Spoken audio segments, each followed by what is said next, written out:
avant toute démission, il y a un vocabulaire yassika. Au lobby Rwanda azali loko la virus pour na Congo. Vous avez vu bien qu'en tant que professeur, sur le lobby Rwanda, ils allaient pas le Rwanda en général, mais façon que le gouvernement y a Paul Kagame. Parce qu'un gouvernement représente un État, et ce qui est le lobby Rwanda, c'est-à-dire gouvernement y a Paul Kagame. Pourquoi au Bengi Rwanda virus?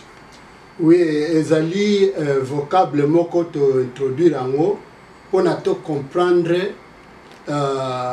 comparativement munene ya Rwanda na ndenge ezali soki compare yango d'abord na Uganda après na mboka na biso ya République démocratique du Congo. Soki otali munene ya Rwanda ezali muke 26 000 km². Hein? Voilà. Ils sont 2 345 409 km². D'accord. Mais ce qui est comparé, ce qu'on a dit que le Rwanda azali ko contrôler à quoi ici mboka na biso ya Congo et ko lobake et loko moko ya muke le kola virus et quoi ici nzo.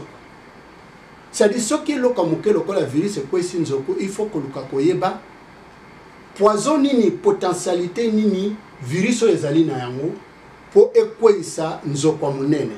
Alors na recherche na biso en États-Unis tu as découvrir que Rwanda avant ekweisa la République démocratique du Congo ekweisa ki liboso Uganda.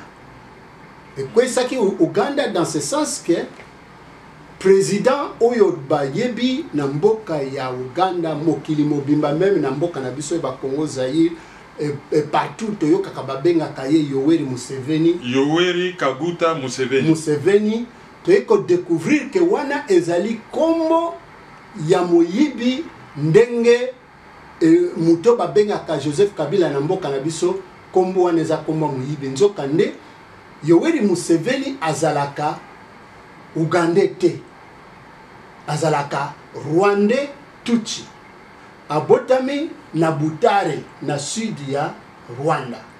Tant que découvrir yango to landi na document on a to étudiant na yela ki copie au kenango eza na anglais yo ko za muto ba ozo koyekola ka anglais o keyebi ko tanga muke anglais o ko tanga ngo document on a to yeko kundola ngo na ba document secret ya tribunal ya Rwanda ya génocide à Rwanda ezalaki na Tanzanie na Arusha. Mutakomaki document wana azali un américain d'origine ougandaise ba charge qui est à ça la document on a pour documenter babengi yango the truth behind the Rwanda tragedy, la vérité derrière la tragédie rwandaise en français, écrit par M. Remichou Kintu, américain d'origine ougandaise. A préparé ce document on a et upon request and presented to the UN Tribunal on Rwanda, Arusha, Tanzania, March 20, 2005. Donc le 20 mars 2005 a présenté ce document.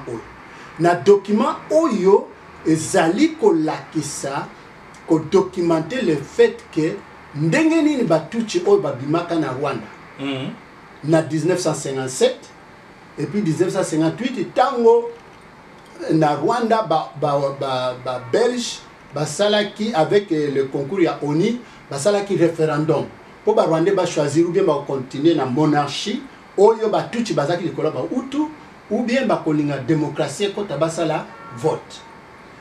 Puis ça va out la majorité ba remporter. Alors maintenant il fallait siko basala élection 1961 ba yeko indépendance. Tango référendum wana salami batuchi oyo bazalaki na ba mikonzi na batuchi oyo bazalaki pembeni na ba mikonzi oyo balingaki jamais ba out ba diriger bango ba bimaki. Révolution sociale il y a 1959 je crois. 57 et puis 59. Voilà. Bimaki, bandaki kobima na 57, mingi bakei na Uganda, bamusu baye na Zaïre, mususu bakei na Tanzanie, mususu bakei na ba place mususu. Mais o bakendeki na Uganda ba decidaki ba lobby biso tokozonga na d'abord tokozwa Uganda. Tokozwa Uganda. Eza phrase mo na ko tangela yo lobby eza na page 7 na opesa le document kenango et lobby people who were with them during the fighting recall that Tutsi Hima High Command le haut commandement na bango frequently discussed plans to invade Rwanda after they have taken over Uganda. Iboso bakozwa Uganda. So bazu Uganda bazako discuter ba plan pona bazonga bazwa Rwanda. After that, Congo Zaire was next and be followed by Tanzania in that order. Après, bazu Rwanda, maintenant bakokene na Congo Zaire bazwa yango. Dans cet ordre-là. Okay, après balobi boy. Among their objective was to eliminate and reduce the numerical superiority of Hutus through mass killings and any other means. Donc, plan, so il bazongi, ba éliminer supériorité ba Hutu na ko boma bango en masse et puis ko utiliser n'importe quel autre moyen pour na ba éliminer, ba réduire nombre na bango. Après balobi boy, balobi to wipe out the Nilotics of northern Uganda who they call Obusoro, little animals. Ba ki pe na plan ba éliminer passer ba Nilotic ya nord ya Uganda. Bazaki déterminer que ba tuchi wana baza wana ba ko kota na Uganda te. Alors bango ba éliminer ba Nilotic ya nord bango nyoso to ya Uganda. Après balobi boy. Balobi and turn all other Bantu tribes into a controlled mass of servants or slaves. Ba Bantu nyoso ya Afrique centrale. Ba Bantu nyoso ya Afrique. Ba komisa bango ba serviteur na bango ou bien ba esclave na bango. Wane zali plan. Donc Tozomon a déjà Kenya génocide et salamaki na Rwanda. Exactement. Na makamozo salama leo na Congo. Exactement, mais bandaki boso na Uganda. Biso to yebagite. Oui. Alors, mais pour le bilan important quand Tozongela, on a au lobby au Museveni, Ayiba Kombo, le cola alias Joseph Kabila. Oui. Joseph Kabila au lobby que comme on a eu Hippolyte Kanambe, oui. Mais dans beaucoup Oyo, au bengue voleur d'identité, à Komi Benga, Joseph Kabila. Et bon Museveni au Toyebi na Kombo ya Yoweri Kaguta Museveni, comme on est à Rwanda. Yoweri Kaguta Museveni tango akendeki na Uganda. Kombo na ye ezalaki Yoseri Tubuhaburua. Yoseri Tubuhaburua. Kombo oyo tatane na mama ne bapesa kie epa ya bota makana butare na sud ya Rwanda. Yoseri Tubuhaburua. Tubuhaburua. Voilà. Ezali na document oyo. Biso to kundole on akati ya document oyo okay nango. Donc, tango akena kombo wana, bango bakene na sud. Batu bayambaki bango famille mo ya Bankole na sud ya Uganda. Ba sikoyo bango batuchi ba yekoli d'abord langue ya Bankole na sud. Ndenge bazo yekola lingala na. Ndenge bazo yekola lingala na Chiluba ba langue nyoso tout. Après ça, basali plan ya kobotola Uganda. Alors basali ndenge nini ba Ugandais oyo ba yebaki bango te.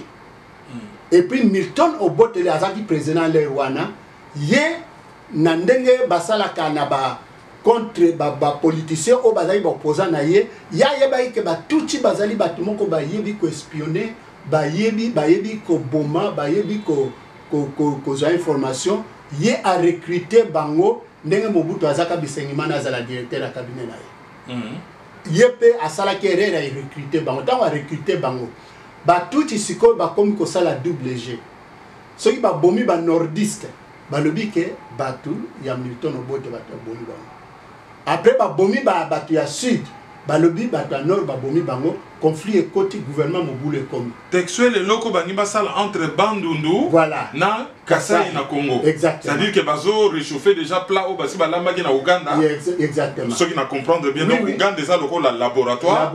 Ba si ba préparer makamukuna ya mwana bazo sala siko na Congo. Na Congo ba liba sala na Congo parce que étape wana esala kanini étape wana permetaka ke bango ba Rwandais oyo bazuba kombo ya bazwaka ba kombo Ugandais. Lokola Yoweri Museveni babengi Yoweri Museveni Yoseri Tubuhaburua akoma kiti ministre ya défense ya Uganda. Akomi comme Ougandais alors qu'azaki Rwandais tuchi. James Kabarebe na Congo. Exactement.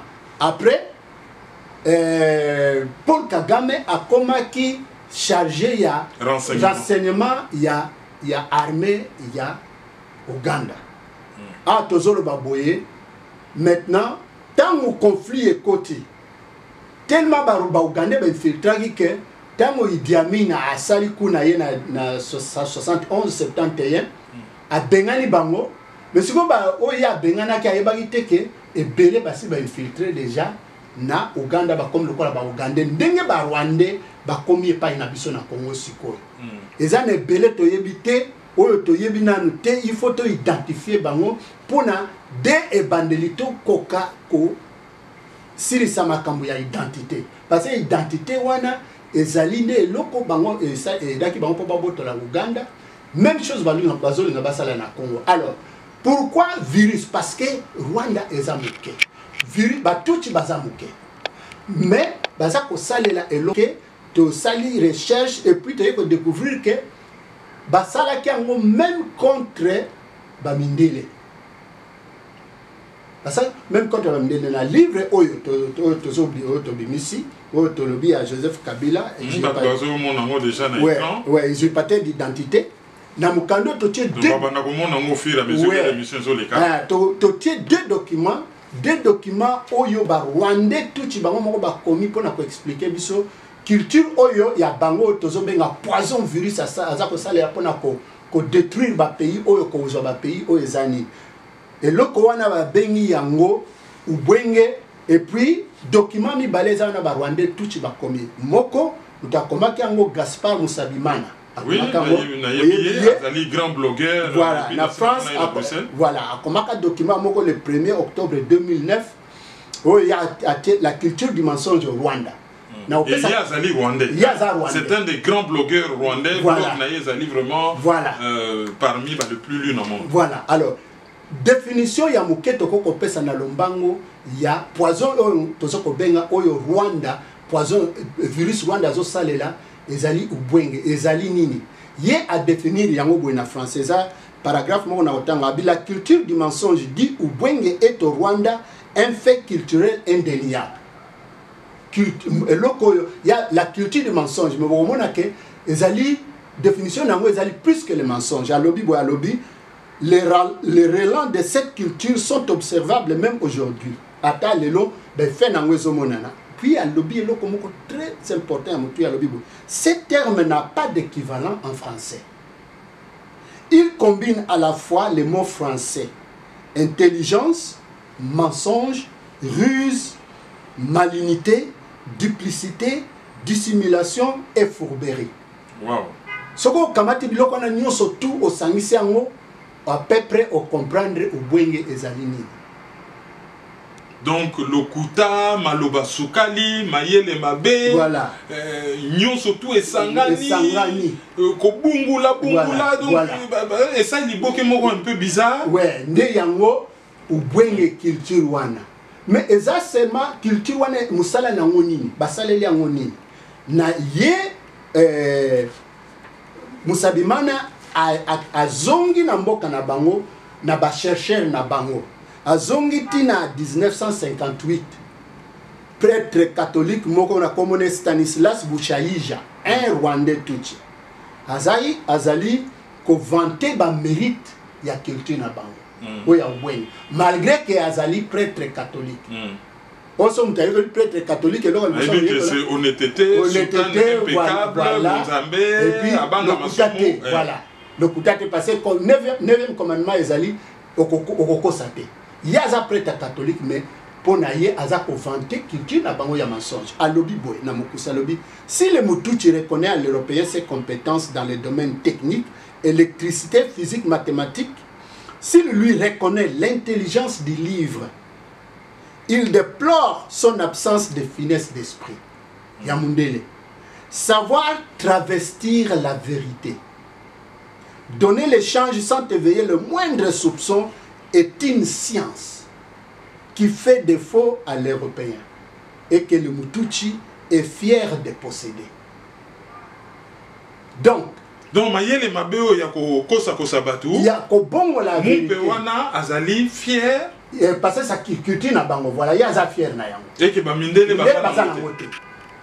Mindele bazana. Mais so ba mindele bazala kana yango na développement science bazana yango so ba bakisaki ubwenge nde mukilisi kaka. Ya solo. Non seulement ça, Mususu oyalaki Monseigneur Alexis Kagame.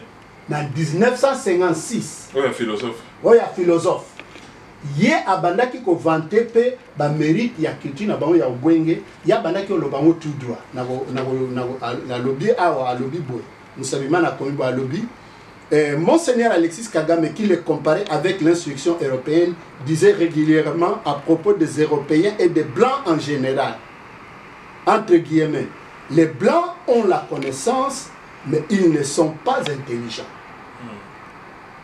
Monseigneur Alexis Kagame. Abi, les Blancs ont la connaissance, mais ils ne sont pas intelligents. Donc, pour la Rwandais touch, au biso toza ko comprendre te toza ko yeba te mokili mobimba ndeni ba Rwandais touch oyo ba vandeli boye ba sali biloko ba ko sali biloko mine boye pona bango mundele aza zoba aza ba concerne na aza zoba a ye akosina mundele donc pona ye mundele parce et puis pona kana na sa ngona mokuse document mi balé Antoine Nietera un Rwandais Tuchi aussi, Prince Rwandais Tuchi. Akufaki na 2012. Ye akoma ye azalaki na tribunal ya Arusha. Pour la génocide. Mais il n'y a pas comme un document pour justement kolobela likambo ya ubwenge na bango. Éducation du mensonge et de la calomnie ya bengia. Na lingina na tanga yepo na la kisayo ndenge nini ya lobby na suka que ba Rwandais tangu bakei na tribunal la Arusha batuchi ya FPR baza kokosa même la communauté internationale na yebso loko na parce que na kolobela yango tangu to kolobela makambo ya mboka na biso alobi boy à la fin le plus gros mensonge du FPR a été de faire croire à la communauté internationale sa volonté de participer aux négociations et à l'accord de paix d'Arusha et le partage démocratique du pouvoir par la voie des urnes. C'est-à-dire, FPR, à faire croire à la communauté internationale. Bango bandini que Rwanda, FPR, la paix. Et puis, la communauté internationale, les gouvernements étrangers appelés les facilitateurs consentirent de fortes sommes d'argent pour soutenir ces négociations.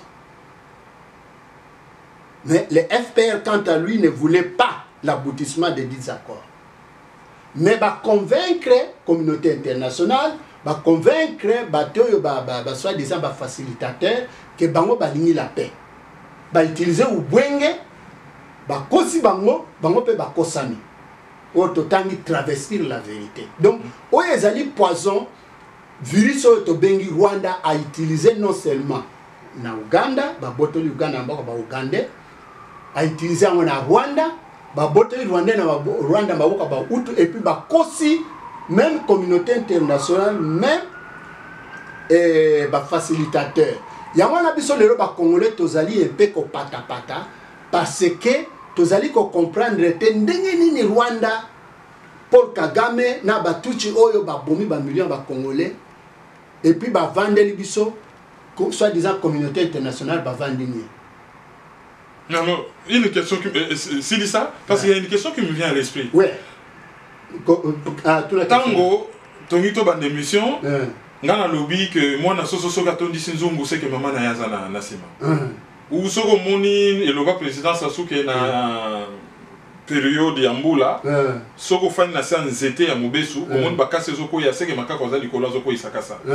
Donc biso toto mona ke Rwanda derrière le Rwanda ils ont pas puissance occidentale oyo bazo pousser Rwanda pour na ko faire avancer agenda na bango na RDC.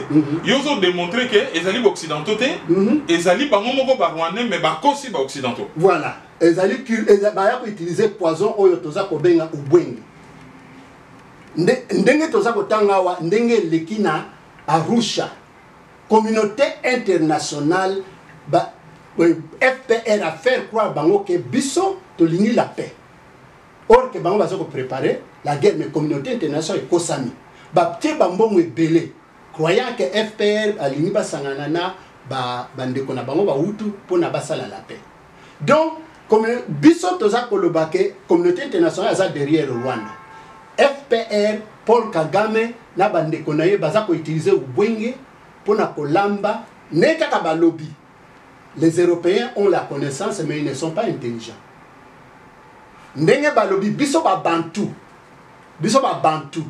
Ba Rwandais ba tuchi ba ko utiliser ba ko komisa biso ba serviteur ba esclave na bango en masse. Parce que biso to comprendre et le poison ni bango bazo salela pour na ba vendre là biso. Poison ni ba salela ki pour bazo Uganda. Biso ko to yebite. Que Uganda ezana ba boko ba Rwandais tuchi. Mokili mobia bazo benge Yoweri Museveni alors que azali Yoseri Tubuhaburua Rwandais tuchi auta na Butare. Ba koti na Uganda ba changer ba identité ba komi koloba ki langue bankole tango bazo sala guerre oyo Mobutu a edagi bango po ba sala coup d'état na 86. Bango baza ba Rwandais ba pisa bazo ba bankole baza ko kosa ba Ugandais oyo bazalaki contre Milton Obote babita biso to bunda ensemble pour na tolongola ye toute la démocratie. Tango bazo bunda ba Yoseri Tubuhaburua na ba Paul Kagame ba éliminer ba leader ya ba Ugandais na ba poison. Bango bazui sikoyo rébellion wana ba sengi Zaire aide ba sali coup d'état depuis 86 Yoseri Tubuhaburua azawana comme Ugandais. Na Uganda soki parti moko boye ba Ugandais ba telemi ba keyale ba sukoli bango ndenge bazo sala na RDC. Et ceux qui ont plutôt raisonné par analogie, ouais. Bah qu'on empoisonné élite, ceux qui Congolais entre guillemets. Oui, bah bandaki déjà. Ceux qui existaient. Bah bandaki déjà pas inabiso. Ndenge Félix Tshisekedi pardon, azo kendaka ba Rwanda tout ça na moi sinaye. Eh ben yé pas se mettre en danger. Non, yé aussi longtemps que baza ko utiliser yé ba kotika yé.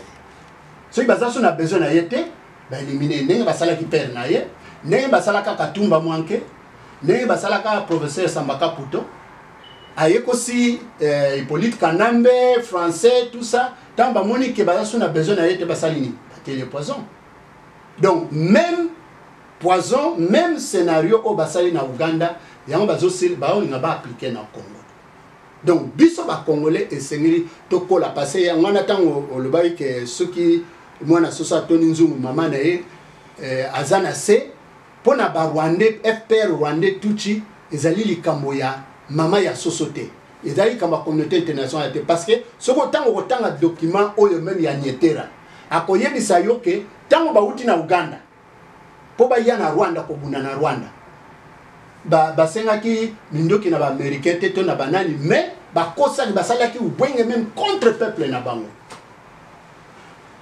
ba FPR ba lobeli très important là to sangana po to sala démocratie na mboka so to longoli ya Biarimana ubweni bango pe bandimi babi ok bazo ya po to sala démocratie to longola Biarimana parce que bazi opposant politique ya Biarimana tango Paul Kagame basali kuna bango na 94 tango Paul Kagame a kwesi avion ya Biarimana tango bazu pouvoir nyetera a lobby ba silisi bango tout ba utu nyoso tout ba opposant politique nyoso tout même ba oyo bazalaki na gouvernement basisi bango na kobo. Donc lelo na Rwanda utu moko ya leader azate. Même ba kimaka balandi bango epai bakendeke po be eliminer bango. Donc il nous le ba ke biso ba Congolais lelo tozali na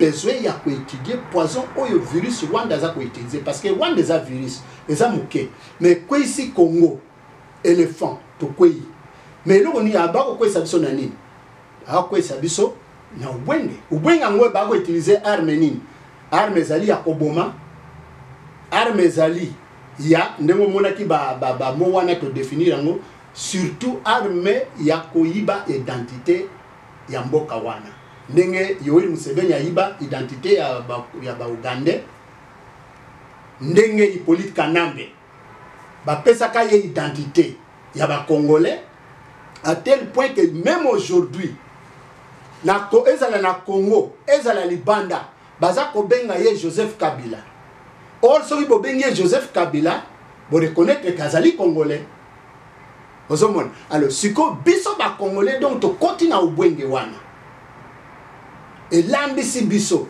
yangwana biso toza kolobake pona biso to prévenir ndenge Uganda koma na Congo et loka liboso esengi to sala il faut to bundela identité na biso il faut guerre à identité. Mbala moko ngwanda alobaka identifiez-vous.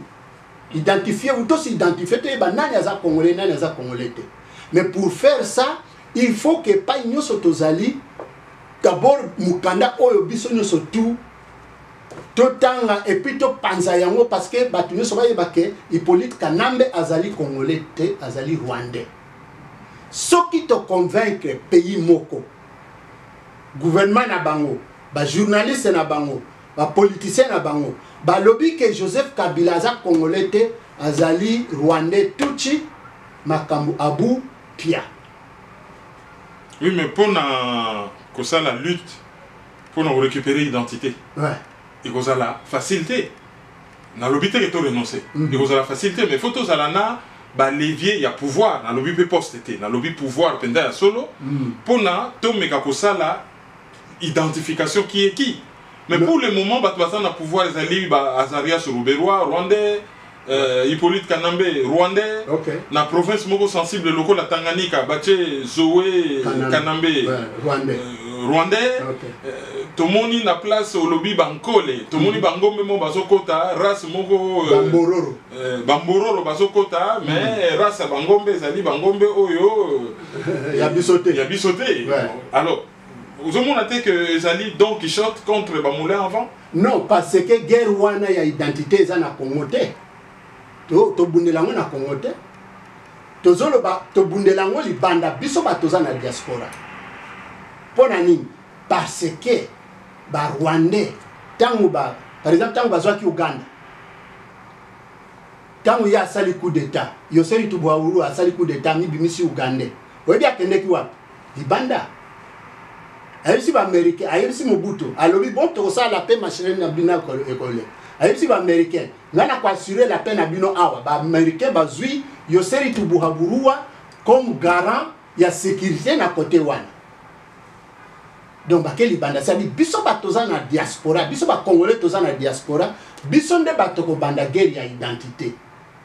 Pona nini parce que soki ba mboka tozali ba reconnaître que garçon oyo Hippolyte Kanambe aza rwandais tuchi aza congolais te na Congo kuna bango pe ba na problème. Donc il faut biso na libanda ba tutoko ça la guerre wana. Mais pour tout ça la guerre biso na libanda tozali infiltré. Puisque oyaki na deuxième document awa ba rwandais belé bazokota awa lokola ba congolais. Bien sûr, exactement. Document ngolobini. Document oyo biso pe to oui bakomona ngo na bakomona ngo oui oyo to kundola kana 2014 oui la tisaki que ba Rwandais bakota kana Congo na États-Unis awa comme ba congolais pour na kozwa réfugié biso ba congolais tozaka kediba mutu moko te ayebaka tina 2014 bien sûr to monaka biso na bande Jean Bart toi ou kende na ba bisika to komona ba présenter biso ba o bande ko na bino ba congolais ba otala boy ba to baza ba Rwandais tout mais to bana oyeba te comment baza ko ya tant to kundoli document oyo refugees from the Democratic Republic of the Congo na mukanda na document oyo to kundoli ngo to ye komona ke na 2001 tango Hippolyte Kanambe abomi Laurent Désiré Kabila ba Rwandais touchi bazaki déjà na plan ubwenge ba préparer document. Pourquoi? Parce que en 2001 gouvernement ya Bush W1 na secrétaire d'État général Colin Powell Mutumwindu ayoka biloko ba congolais ba décider que ba pesa ba congolais baza ko bengana na est ya Congo et statut à réfugié aux États-Unis. Alors, balobi to kopesa botinde la biso ba congolais ba ya awa. Or na 2001, ba bomi Laurent Désiré Kabila na janvier. Maintenant, ba Rwandais basa ndeni ba rédiger document on. Na mukuse et za koloba boye. Eza koloba banani o ba kozwa ki réfugié awa. Ba benyango composition ethnique. Hein? Ya bato ba ko ya. Most of the refugees being considered for resettlement are from the north and south Kivu. Bato baza ko considérer bango baza na nord na sud ya Kivu. Balobi boy. Babi but groups with a history of persecution. Ba groupe baza persécuté ni na histoire such as Yoka, the Banyamulenge and Tuchi predominate. The Banyamulenge, Congolese of Rwandan origin, who settled in parts of eastern DRC in late 1800, have faced discrimination throughout the history in the country. The group, along with ethnic Tutsi and Hutu, also known as Banyarwanda, are seen by many Congolese as not native to the DRC, and in the past have been denied citizenship rights. Donc bazolobake na ba document ezolobake batu oyo balingi baya awa na États-Unis po bazwa ki réfugié baza ba minorité na este ya Congo, ba Banyamulenge na Batutsi, parce que na histoire na bango bakota na Congo depuis 1800. Mais la majorité congolaise va discriminer contre Bango. Marche Basalaki dernièrement dans une ville américaine. Exact. Juste pour n'a pas démontré le Rwanda. Exactement. Alors il y a confusion déjà. Banyamulenge, ouais. Tutsi, ouais. Rwandais, ouais. Ça fait confusion. Hein? Non, ça fait pas confusion. Dans le cadre il y a déconstruction, il y a Ubwenge et Olobini. Dans le cadre il y a déconstruction, il y a Ubwenge, Tolobibwe. Rwandais. Mi koti ça na document oyo que tous les Rwandais sont des Congolais.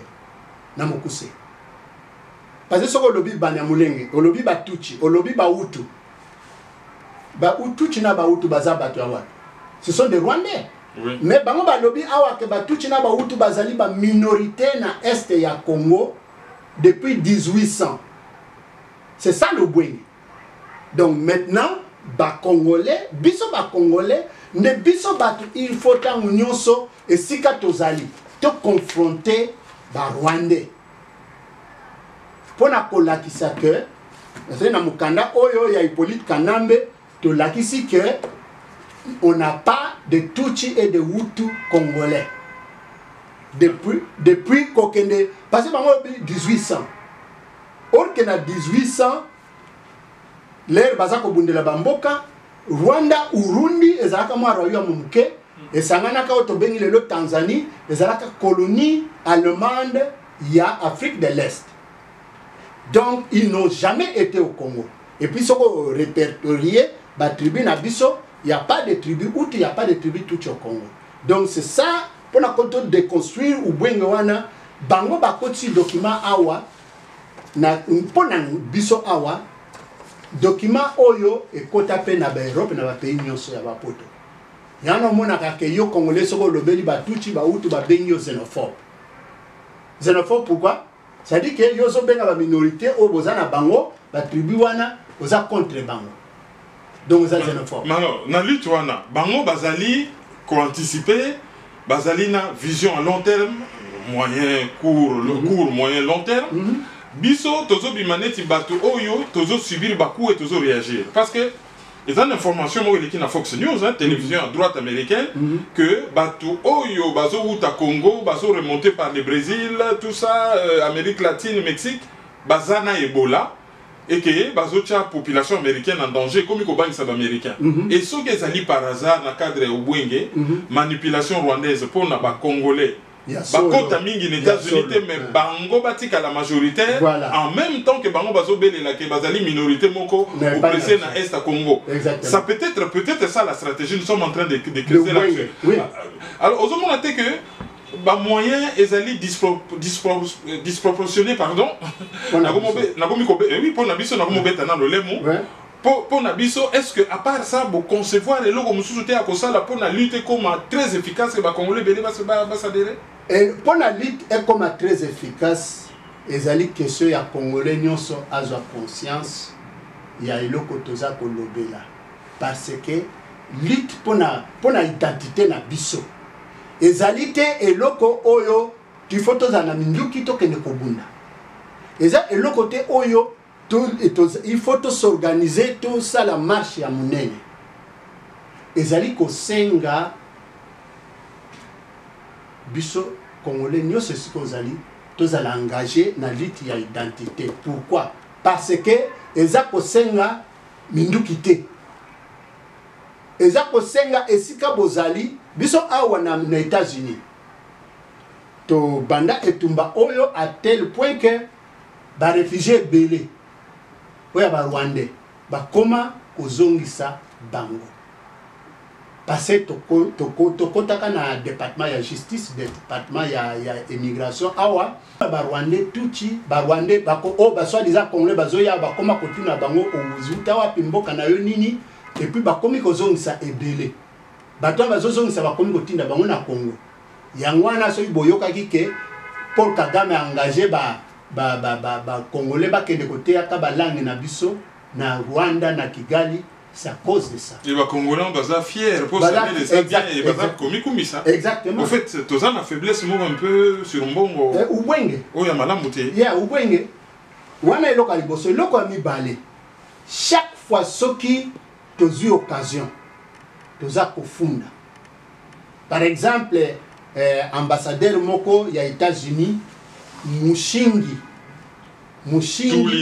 Tulinabo Mushingi. Azaka ambassadeur na Burkina Faso, si vous na Sénégal. Voilà, muta comme ça qu'un ambassadeur Barack Obama. Ubwenge. Pourquoi? Parce que Tulinabo na ba Jambele bazali ba Congolais oyo ba kotaka awa ba Rwanda ba kotaka awa comme ba Congolais. Jambele, professeur Jambele. Professeur Jambele. Azar Rwandais. Azar Rwandais. Oh ya MIT. Azar Rwandais.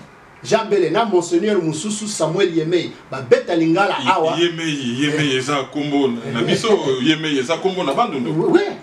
Mais ya Azar Rwandais tuchi. Ba kota awa ba bandaka kozwa mikanda ya kobima depuis tango ya Mobutu. Tango ya bisengima na zalaka dirkab ya Mobutu. Donc tango biso te ko découvrir parce que na bandaki ko koma blog pona Huffington Post. Huffington Post. Alors, na yeko tango Obama te ambassadeur, ngabi bon, tika na sala article pour na kokumisa ke Congolais moko a comme ambassadeur, Obama comme c'est ambassadeur. Parce que comme ça comme ambassadeur. Donc na sengi na département d'État awa ceux qui osa mokonzi nini certificat de naissance na yeza public. Boyoka ka bien basenga ka ya Obama, il fallait Obama abimisa ye. Comme il est dans le département d'État le dit, oh oui, c'est gentil, c'est pas un problème. Allez, beaucoup de site na site à département d'État, to koti kuna from Bukavu à Utana Bukavu et puis Esili.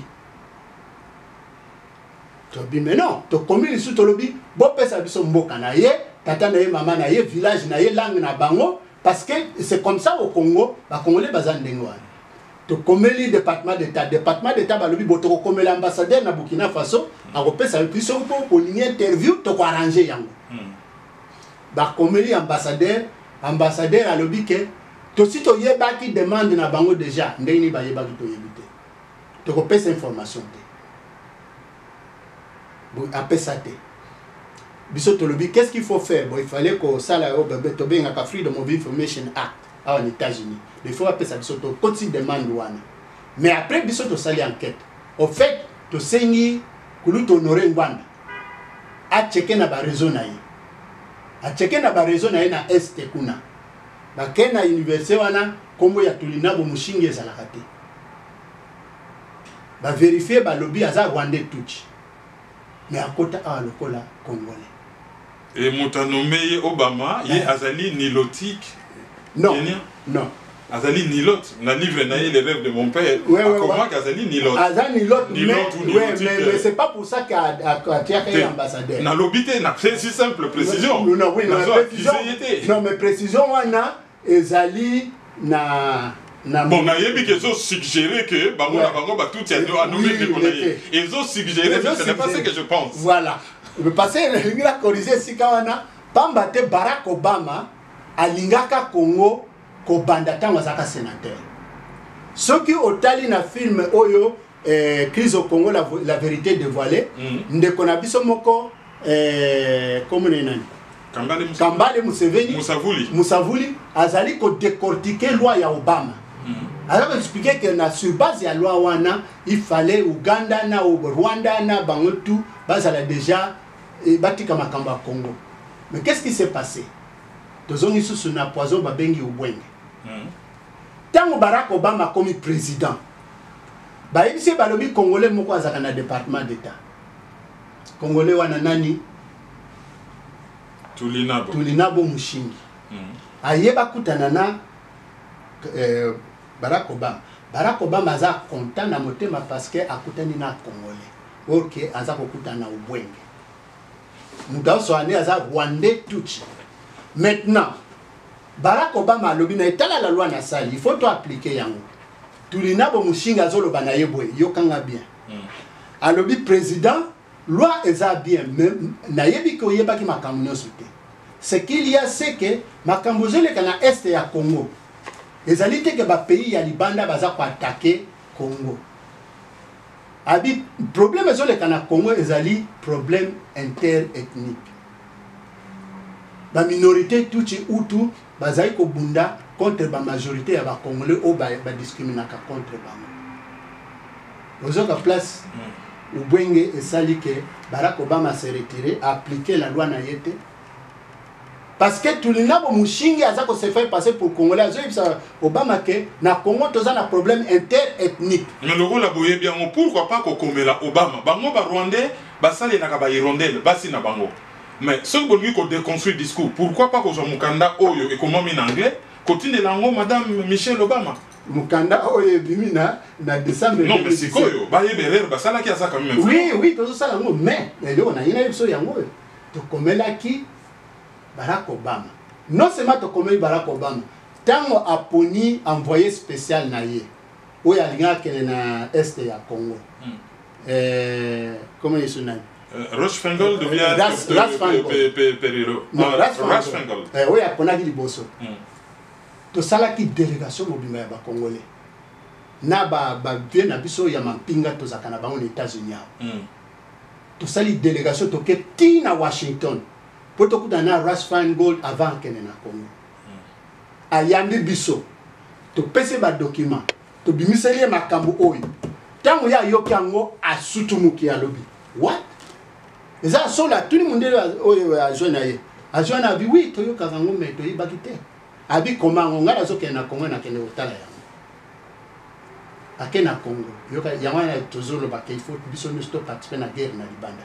Tango akena Congo akomi na Kinshasa, akena Congo ba meme na est.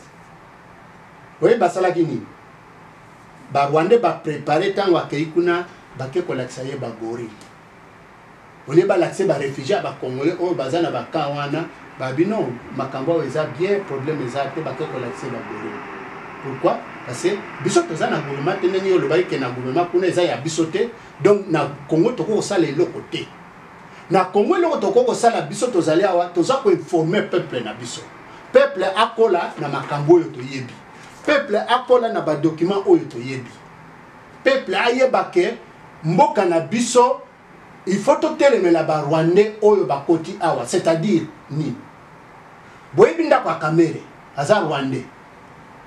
Faut tout ça ba sabotage ndenge ba tunyo surtout baza ka occuper pa ça ba sabotage.